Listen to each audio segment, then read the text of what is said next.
Welcome to the At Homeish podcast, creating spaces where we belong. Thank you all for your support. We've had a great season so far. I'm so excited with some of the guests we've had on, some high energy folks, things that have just been really informative and really about putting our community out there. And I just want to restate, At Homeish is wherever we are. So it's not just exclusive to the city of Snohomish or Snohomish County. It's wherever you are, because we want to make sure that we create spaces where we belong, where we are, and just really are there for each other. I had a great opportunity to meet with my two guests today who are actually doing similar work. And so I want to take a moment to pass it off to them to allow them to introduce themselves to you. Hey, thanks for having us, Will. My name is Nick Shekeryk. Yeah, thanks for having us on the show. My name is Richard Porter. I'm a tourism marketing specialist for Snohomish County.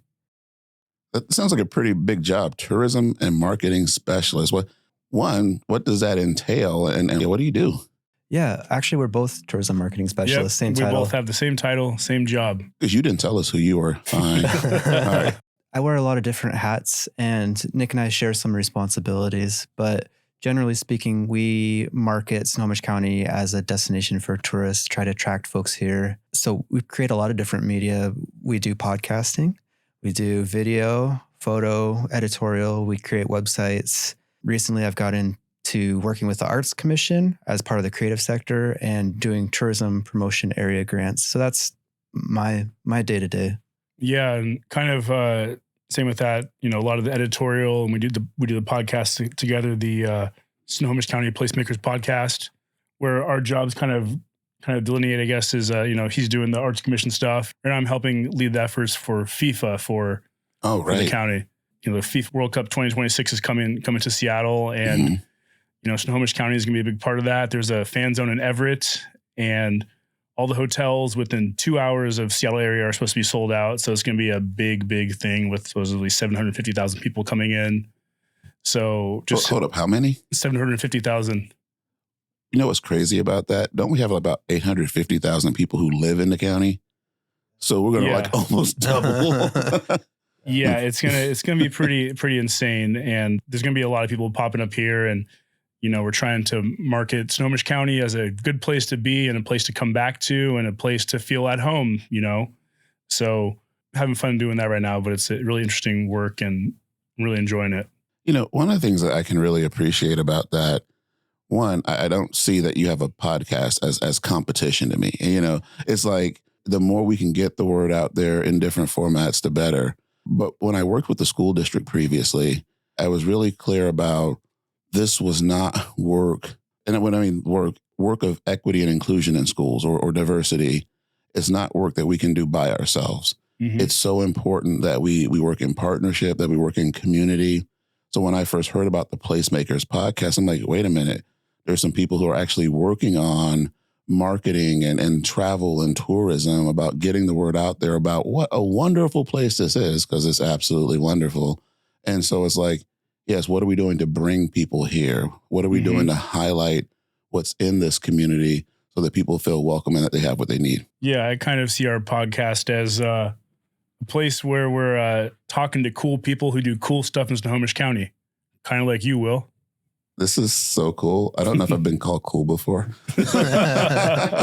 It's probably happened, but I remember having a guest on who just really was excited about the podcast and the work that I do. And so I'm glad to be one of the cool kids, and I'm glad to feel that we're doing work that matters. And so again, when I first heard about Placemakers, I was glad to hear that there are other people doing this work. Mm-hmm. Yeah. And so what inspired you to get into this type of work? Tourism broadly, you mean? Right. Yeah, I sort of fell into it, actually. So I was in the creative sector. I was working for a creative company, and they picked up the contract to do Snohomish County tourism marketing. Okay. And so I kind of got my foot in the door. And then at some point, the county just hired me on. And so I feel like I've heard Nick and I, like, our position sort of described as like unicorns, because we're creatives within government. It's kind of a niche. So it feels rewarding because I live in Everett. I'm a stakeholder here too. Like, I'm a resident, but I also promote this place. So it feels rewarding to me the name's in the podcast title, Placemakers, like, are trying to create a place here, a sense of culture and what makes Snohomish County the tagline of our show is what makes Snohomish County a special place to live and visit. And that's what I think I'm always trying to get at is like, what is unique about this place?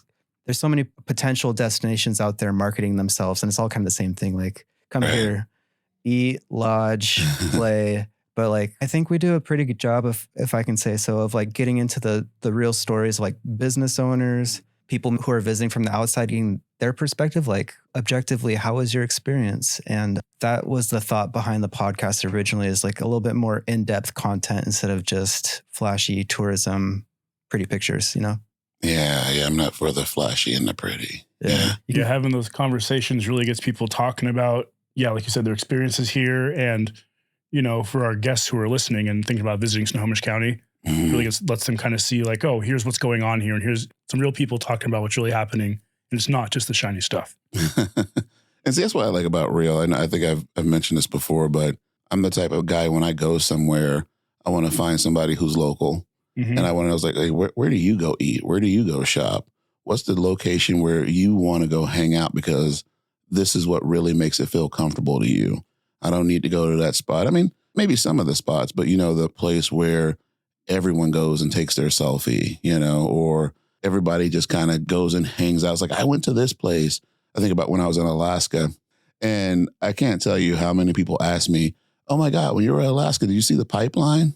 Like, there's so much more to Alaska than just seeing the pipeline. But spoiler alert, we did a road march when I was in the Army, and we walked 100 miles along the Alaska pipeline. Wow. And if that's not like a flat thing or whatever, it's like up and down and this way. And then there's underground in some places where you're not seeing it. But yes, I saw the pipeline. How long did that take you? We did it over the course of 4 nights. And so the first evening we did probably about like 26 miles. We made the mistake of having our scout platoon. I don't know if people are familiar with the military, but the scouts are the military studs. They are the ones who run, shoot faster than everybody else, right? But they were our leaders. And so there were times you're looking at the middle of this whole battalion of folks, and it's like it's spread out and folks are running, trying to keep up. And it's like, can you tell them up front, slow down? That first night, we had a lot of people kind of drop out because they couldn't keep up with the pace. And me being a medic, I didn't drop out, but I had to take care of people. And so, it was interesting. But because our battalion, when I was in the Army, was the first of the 117 infantry, do you think we walked 100 miles? Or did we have to walk 117 to actually, live up to what our name was? And so the t-shirts we had was 100 miles and still rocking. It's like, are we done yet? No. Oh, yeah. That sounds intense. I like running, but I've never gone that far. You like running? Get out. No, no, you're good.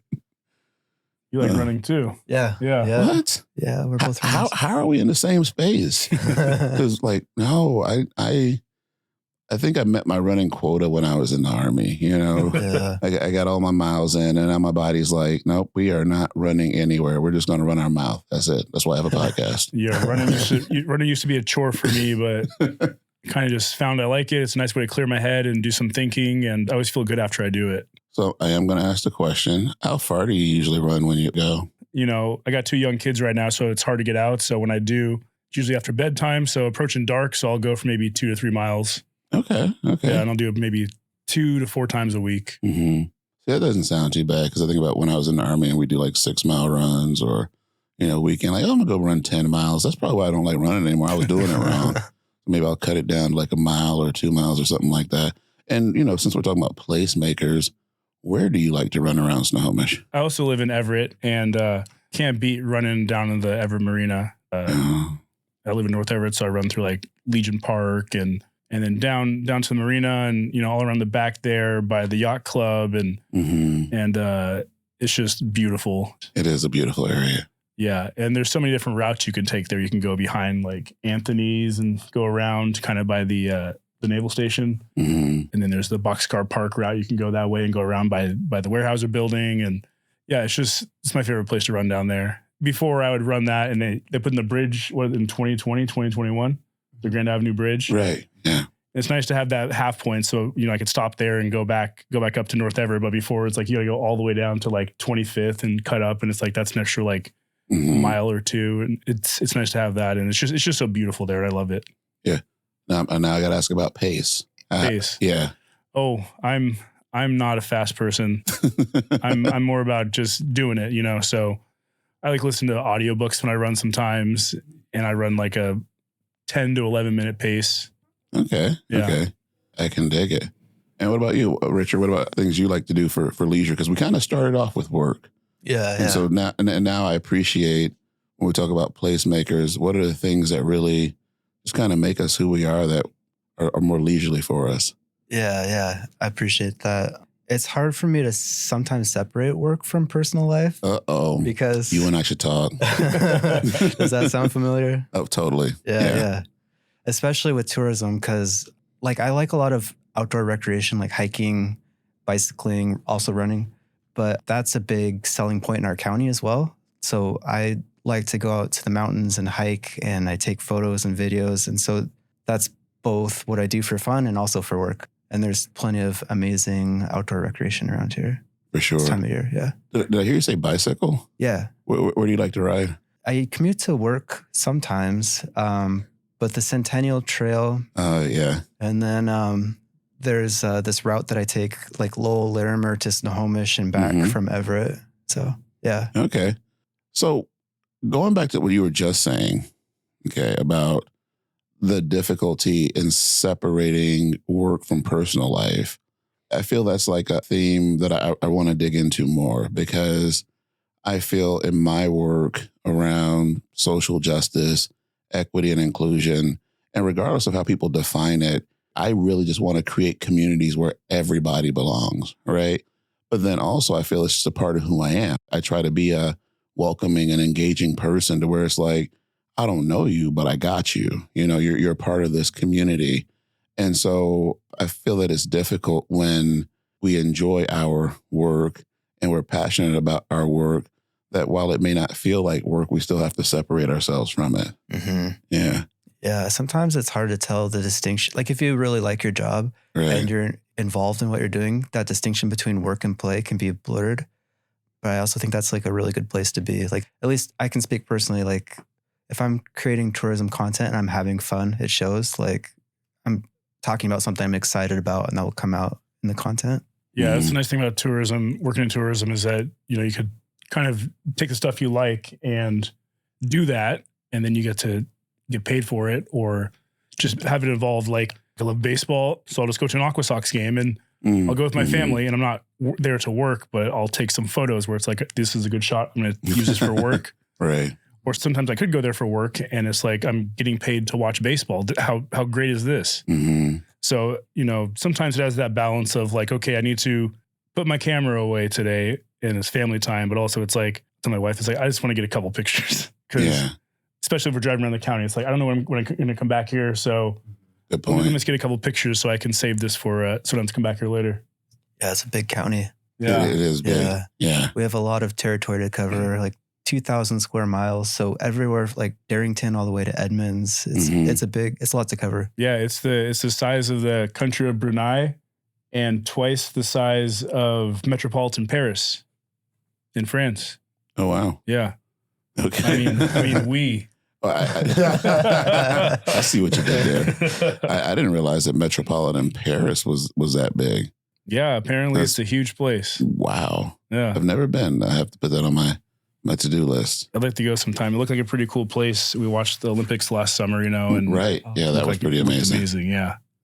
As we're talking about the size of the county and all the different places to go, I'm trying to figure out the best way to frame this question, because I think about when I first decided to move up to Snohomish County, and I had colleagues of mine say that, oh, well, we don't go to Snohomish, and there were different reasons, but people really felt like they didn't belong here, and so not trying to like call out any kind of place or whatnot, but when we talk about what really helps to engage people with stories, has there ever been a situation where maybe you didn't feel like you belonged somewhere, or you're kind of concerned about being in a certain area? Does that make sense? Yeah, 100%. Yeah. For me, as a minority who grew up in the city. Like I was, born in Seattle, grew up in Woodinville, but not very metropolitan in Woodinville. But, I was going to the city a lot, have a lot of ties there. And then I went to college in the city at Seattle University. Mm-hmm. And so I just feel comfortable being around people, having buildings, having just, all that kind of stuff. Like I went to New York City last weekend, and it gets a bad rap sometimes, but it's like, I feel so safe here. It's amazing. In a city of like millions of people, I feel good here. Right. And for me, going out somewhere where it's like a little more desolate, a little more, rural, it's like just not natural to me. And it feels a little uncomfortable sometimes, especially when I come across like signs that just are very, seem unwelcoming. And it's just like, I don't know if I belong here. And I try to, mind myself and, make it known that I'm not a threat to anyone. I'm just here to do my thing. I'm here as a visitor, and I respect the area, but sometimes it's best to just not put myself in those situations. I understand that. Yeah. The term I've tend to use for that is a strategic avoidance. Yeah. And I get whether it's through gender, ethnicity, size, and maybe just even where you're brought up, how going to certain spaces may not feel comfortable. Mm-hmm. And then with the name of the podcast, I realized that there were a lot of people who wanted to make this place like home. And so I feel similar, where I was born in the inner city, and because it was buildings, but it wasn't necessarily always, in my recollection, a friendly, safe environment. Mm-hmm. When I'm in the city, I sometimes have anxiety, right? But then we moved out to the suburbs, right? Mm-hmm. But we did not go out into the woods. Yeah. And, growing up in Georgia, if I saw a video about the woods, that was not where you wanted to be. And so when I look at Snohomish County and I see I-5 and Highway 9, and then I see woods and mountains, it's like, guess where you're going to find Will? You're going to find Will like in that Highway 9 area because, okay, that's too urban and that's too rural. But I have had some good experiences heading out to places like Darrington and Granite Falls, and plan to hit the Mountain Loop Highway this summer because I hear some beautiful things out there. But it is interesting. And I'm not going to ignore you. You're going to share a story too where, Richard, where, maybe you felt kind of, you had to think about whether you belonged or felt safe. So what you got for me? Yeah, I'm going to kind of echo Nick that in thinking about how big our county is, it really runs the political spectrum from very liberal on one side, like almost geographically it maps on, to very conservative when you go into more rural areas. And so it's really interesting to try to bring together tourism partners and have them talk and try to make sure everybody's represented. I used to manage social media accounts. Nick's taken that over, but our brand name is Seattle North Country. Okay. It's the way that for now we're positioning ourselves, because people don't know where Snohomish County is, but they know where Seattle is and they can conceptualize. For a while, there was a big social media controversy where people in rural areas did not want to be associated with Seattle, and they would enumerate why, like liberal cesspool, dumpster fire, how social media runs. Unfortunately, And so trying to find like what are some messages we can all unite around, I think is really important. But there's been parts of the county where I've been out in a rural area and it's just like, don't tread on me flags. Like, is this a place where I want to be? I don't know. Yeah. But here's my thinking. It's so interesting when we think about the jobs that we want to do and how we want to show up in community, and when those roles then become politicized, because I feel like regardless of who you are, who a person is, that they should be able to enjoy nature and enjoy community and enjoy the opportunities that are available for all. And so if I think a certain way, whether it's progressive, liberal, or conservative, why, one, would I deny that access to someone else? And why would I think it's only for me? Does that make sense? Yeah. Yeah. But I do struggle with, and I feel like it tends to be more one side politically than another, that tends to be more prone to protecting their space and keeping others out. And that's hard. That's really hard for me, A positive about that, or not positive, but something is we get to talk to, people in all these beautiful communities in Snohomish County. Mm-hmm. And there's someone or a group of people everywhere that's very welcoming and wants people to come there. And they really do a lot of great work, trying to draw people in and really highlight what's going on there and all the great stuff around it. So that to me feels like, okay, now I'm somewhere that's not comfortable to me or somewhere unfamiliar, but here's a familiar face and someone who lets me know that like, hey, I'm welcome and they're on my side. So that's really nice. That is true. Because granted, when I go out somewhere, typically I know someone there or I'm meeting up with someone there, and those people absolutely want to show you the beauty of that area or the resources there, or, hey, come check out this distillery. I'm like, yeah, I'm on for that. Yeah. And so again, it's just so much to offer. And so, I think one thing we would definitely highlight are like the chambers of commerce, the community organizations, because they're connected. They want their communities to be places where people have access to what they need and people want to be there.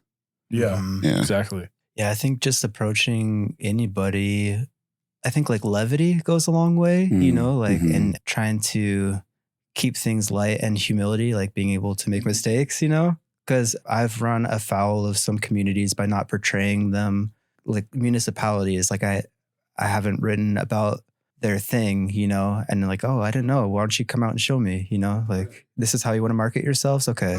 Yeah. So just like being able to be human first. Mm-hmm. Yeah. Being human and just communicating makes a big difference. And I think you can get people really far. I think a lot of people don't communicate enough and just assume a lot. Yeah. It creates a lot of problems. Yeah, it's easy for us because we sit in an office in Everett a lot of the time. Like what's really helpful is when we go out and build rapport with tourism partners. And sometimes that is driving an hour east on Highway 2 to meet with the local Chamber of Commerce. But once you do that a few times, you really have a good relationship. And that rapport and goodwill goes a long way because you bothered to make it out from Everett, Yeah, a couple weeks ago, I went out to Darrington. I'd never really been out there before, just been through it, but not to there. And I just stopped at a bunch of restaurants and shops and just looked around, and I talked to people who were there, and they were very welcoming. And I was like, hey, I'm from the county tourism and here to help really promote your town and, really highlight all the great stuff. And people were like, oh, go here, check this out, talk to this person, do this. And I did. And they were like, oh, you so-and-so sent me here. And like, oh, I love so-and-so and check out this place too. And it's really cool. And there's places out there like that. And it's not just some place to be forgotten or some place to drive through. It's like some place to stop and you can have coffee and talk to people. And it's really, really cool thing. You said coffee. Did you go to the Bespoke Cafe? I went to Bespoke. Yeah. And then I went to Moe's. Oh, yeah. That place is cool. It is cool. Yeah. And obviously it was during the daytime, but they had I went to a little backyard and they had that little stage back there. It'd be great to go there during a show sometime. Oh, for sure. Yeah. And have the mountains in the backdrop. It was incredible. It's so beautiful up there. Yeah. I don't know what month, you probably know, the Bluegrass Festival they have up there. It's in July. Okay. And it was one of those J months. Yeah. And then there's a rodeo up there also. Mm-hmm. Yeah. Yeah. And so I definitely want to make it up there. I want to take some folks with me. I definitely want to go. I've heard so much about it because it's like a big, especially the Bluegrass Festival is just such a huge thing in the county. Actually in the region, and it's like check it out sometime and just take it in and see what it's all about. Oh yeah. Yeah. They had some good food up there and took a walk by like an old mill area.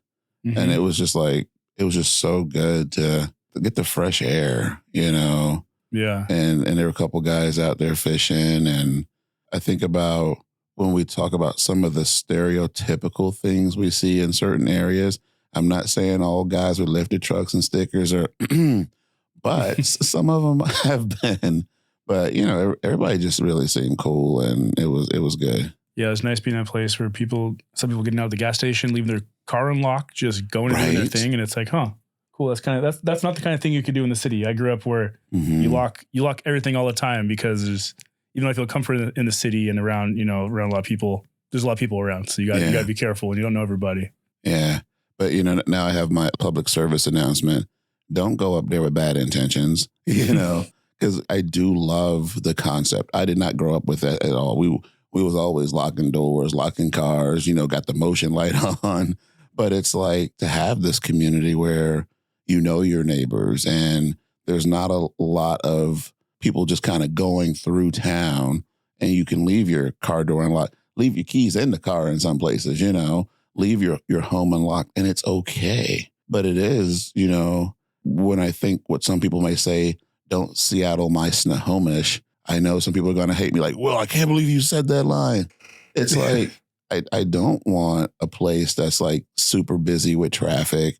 I don't want to be in a place where crime levels are up. I don't want to be in a place where there's not enough resources for all the people. And so don't go there with bad intentions.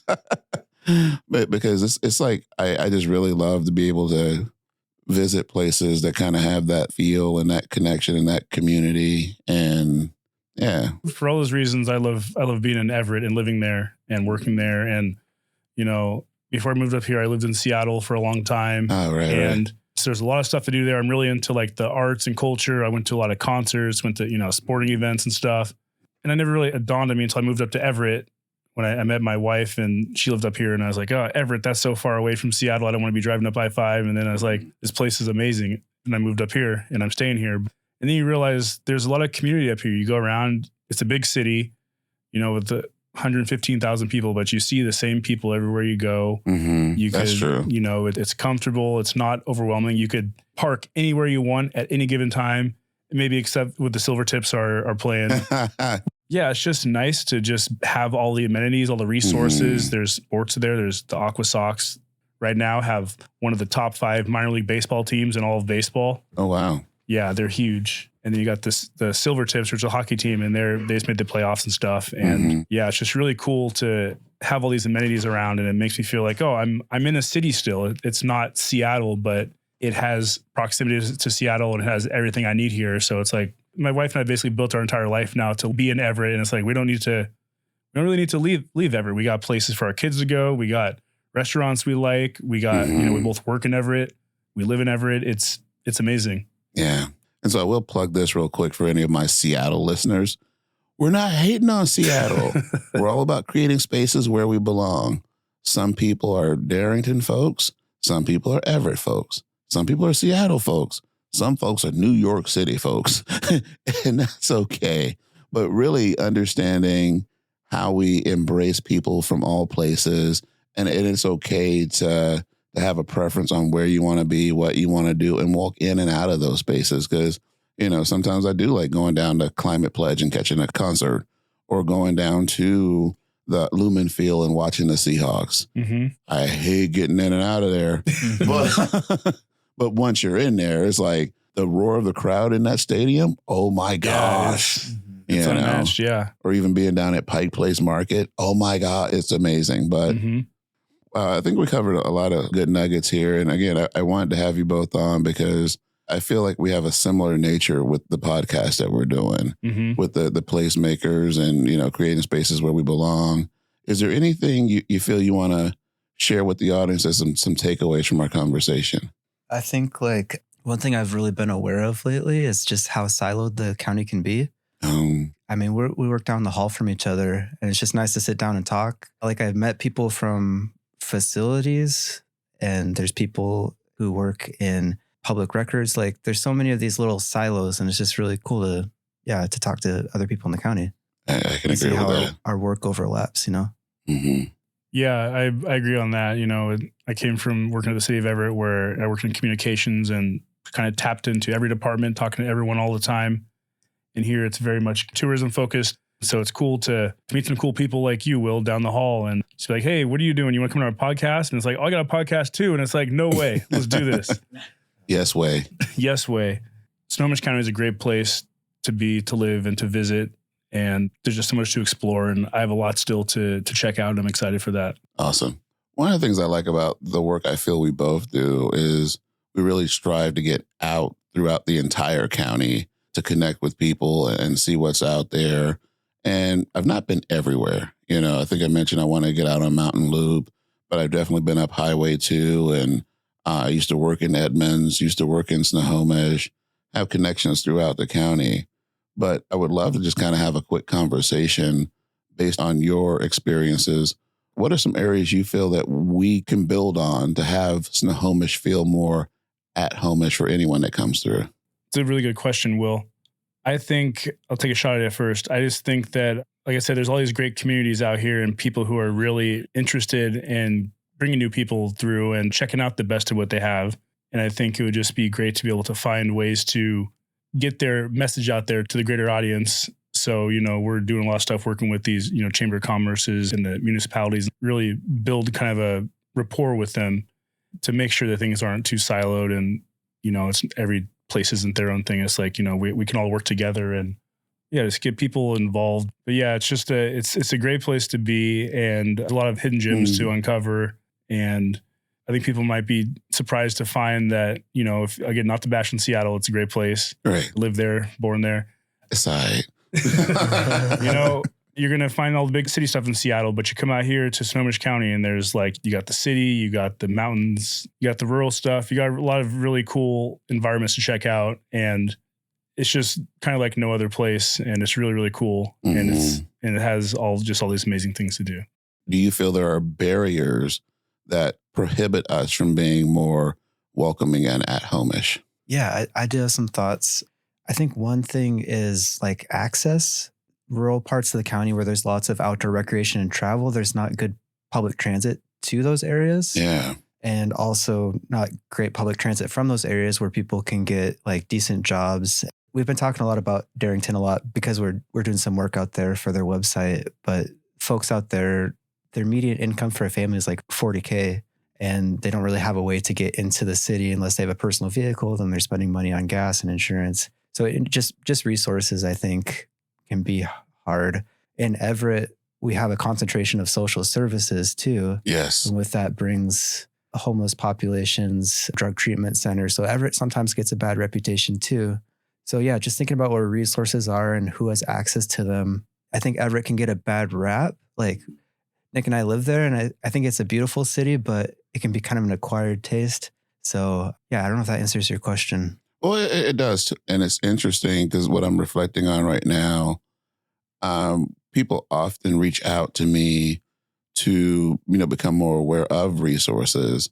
But then what I feel like I'm hearing is to be a place with resources and having people that need those resources, it may create an environment that people view as negative.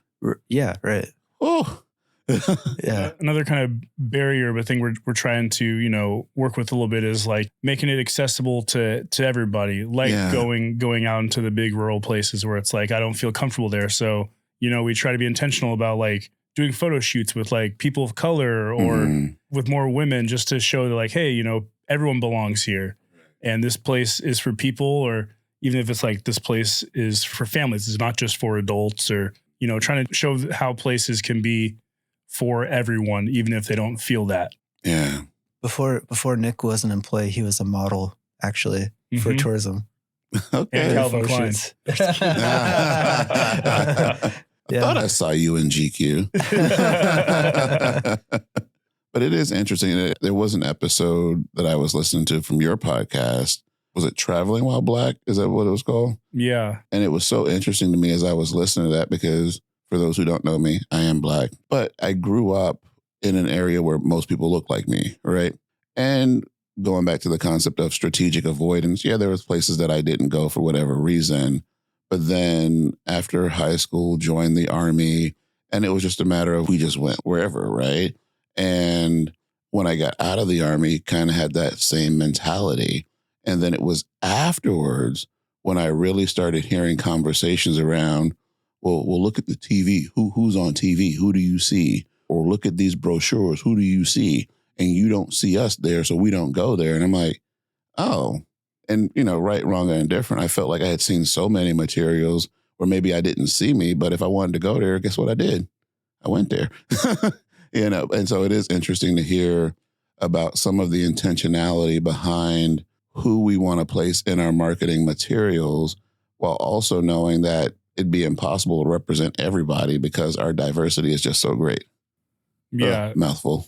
It is very true that there's, you can't reach everybody, but by branching out from what is traditional, I guess, it really shows that we're making an effort to show that places are accessible to people, no matter who you are. It's it could just be, maybe it's a colored person, maybe it's a woman, maybe it's a family or people with kids or, but it's this is representative of it's for everybody. It's not just for a certain type of person. Mm-hmm. I think that's where the podcast is really helpful too, and just being able to platform other voices. For example, our top performing podcast of all time was with a representative from the Tulalip tribes, and he talked about things that I'm not qualified to talk about, but I could have him on the show and let him talk about it. For sure. I mean? So I think that's so important that we bring people in to share their voices, because people sometimes look at me and be like, oh, Will, you're the expert. I'm like, nope. I am the facilitator.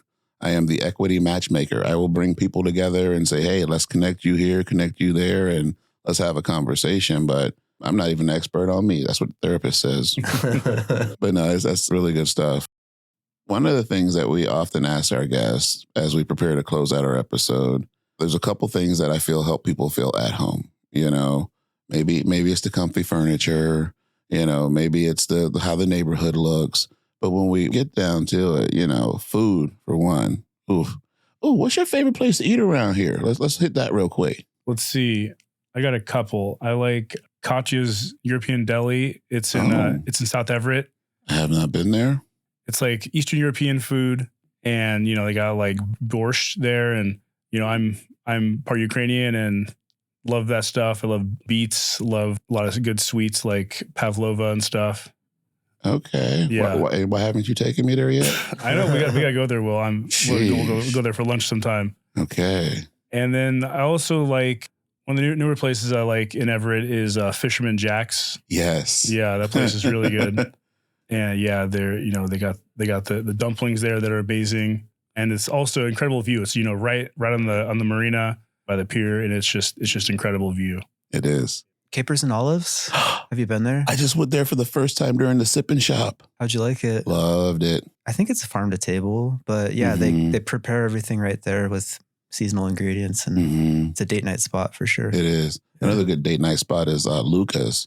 I actually just saw the chef there when I was walking down the street. Oh, on Hewitt. Yeah, right on Hewitt. Yeah, okay. Yeah. Right, So what we're saying, there's a lot of good places to eat too. So when you come here and you're out there hiking, backpacking, cycling, whatever, come on in town and get something to eat. Yeah. Exactly. We got to refuel. We gotta refuel. Good places to do it. Hydrate. But now the other one, the big closer, music. If a theme song were to play when you walked into a room, what would it be? I think about this a lot because, I play baseball, and obviously a big part of baseball is your walk-up music. Right. And it always changes. Right now, I feel like one song that keeps sticking with me is The Far Side's Passing Me By. Oh my gosh. But the instrumental version, I love that beat. It's incredible. Yeah, another one would probably be like a White Stripes song or something, but probably The Far Side, the song gets me. Okay. Yeah. Yeah, you're taking me back to my old hip hop days. Yeah. What about you? Yeah.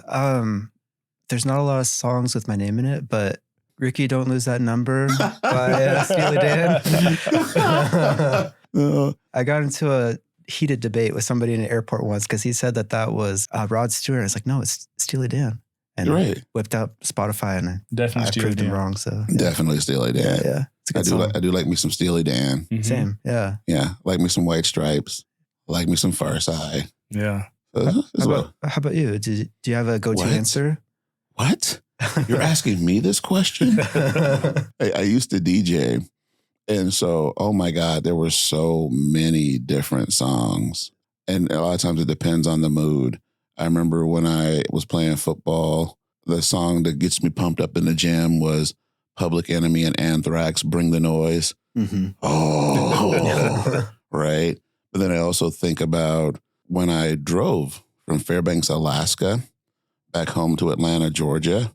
And as I was crossing the border out of Canada back into the U.S., Wu-Tang Triumph came on. Mm-hmm. And I was like, oh, I put that song on repeat like so many times. Are you familiar with it? I don't know that one. No, I don't know. So I just got to break into it real quick because I know there's debate and people think different things about it. But as far as opening bars of a rap song, I used this so many times in my English classes to help people kind of understand linguistic flow and poetry or whatnot. But he starts off abomatomically. Socrates' philosophies and hypotheses can't define how I be dropping these mockeries, lyrically performing armed robberies. And I'm like, oh, rewind, rewind.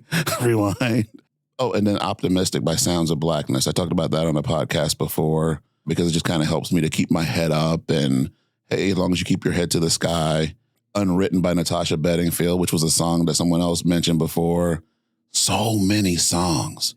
But right now, since you asking right now, the song that is just on repeat in my car is Odyssey, Hold It Back.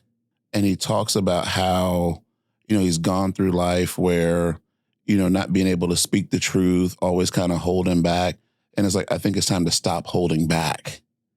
And so just really, finding your voice and moving forward so that, but then also Nipsey Hussle, Call from the Bank, because we're trying to get paid in here. See, too many songs.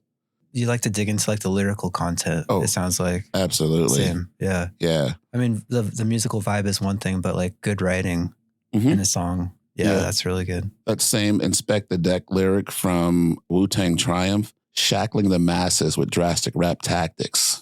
That's what we do, right? That's podcasters. We got people locked down here. All right. So such a good conversation. And again, I just feel like we're just in good company, and I know I'll see you, in the office walking down the hall and we'll hang out and we'll go get something to eat. Actually, I feel my stomach growling now. I need to grab some lunch. But thank you so much for this time. Some key takeaways. Number one, just be human, right? Also communicate, get out of your silos. Get out there, see the world, and don't assume. Be curious about what's happening in the world. If I see you on the street wearing some at-home-ish gear, I'm going to stop and say hi. It's still available at the Snohomish Apothecary, but also on the website at www.homish.us. You can find some gear, order it. We got some T-shirts on there. We've got some small bags and little hats, but support the gear. Get the word out there. Like, share, comment, reach out to us, okay? And not just the at-home-ish podcast, but check out Snohomish County Placemakers. Snohomish County Placemakers. And you can follow us on social media at Seattle North Country. You sound like you've done this before. He got on me because I didn't point people in the right direction. But yes, find them wherever podcasts are found, right? Yep. Spotify, and Apple Podcast. Because hey, you gotta get out there and get that information, because when we wise up, we rise up. Peace out.